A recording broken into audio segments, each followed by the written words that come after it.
Frédéric Thiriez, le président de la Ligue de football professionnel depuis maintenant plus de 6 ans, a répondu à l'invitation des internautes de Football 365. Ils étaient nombreux à avoir laissé leurs questions sur le site. La plus pertinente a été posée à Frédéric Thiriez.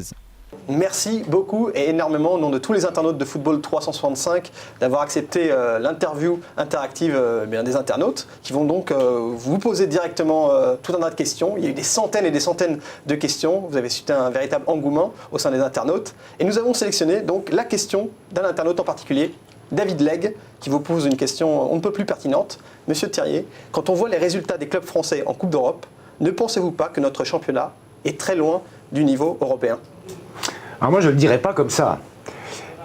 Moi, je pense quand même que les clubs français ont beaucoup de mérite, vu leur manque de moyens financiers par rapport à nos concurrents, nos grands concurrents européens, à avoir les résultats qu'ils ont aujourd'hui. Il ne faut quand même pas oublier qu'on est 4e aujourd'hui à l'indice UEFA, alors que sur les 5 grandes nations de foot, sur le plan économique, sur le plan de la richesse, de la force de frappe, on n'est que 5e et dernier.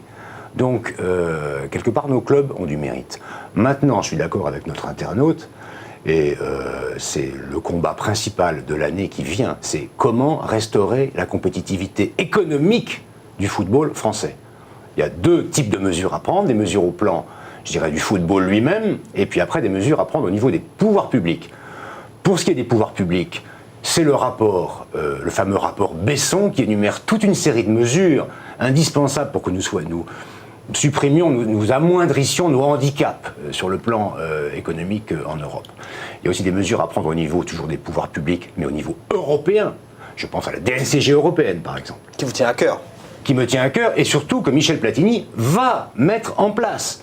Donc ça, c'est une très belle nouvelle pour le football européen et pour le football français. On va avoir la DNCG européenne, Michel Platini va le faire. Qui va harmoniser le niveau. Voilà, on aura une concurrence un peu plus loyale. Et saine, ouais. Et puis il y a aussi, n'oublions pas qu'on ne peut pas tout demander non plus aux autres, il faut aussi que le football français se bouge.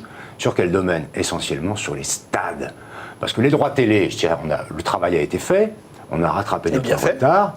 Oui, je crois que ça a été bien fait, mais ça c'est le mérite du football en général. Hein. Mais maintenant c'est les stades.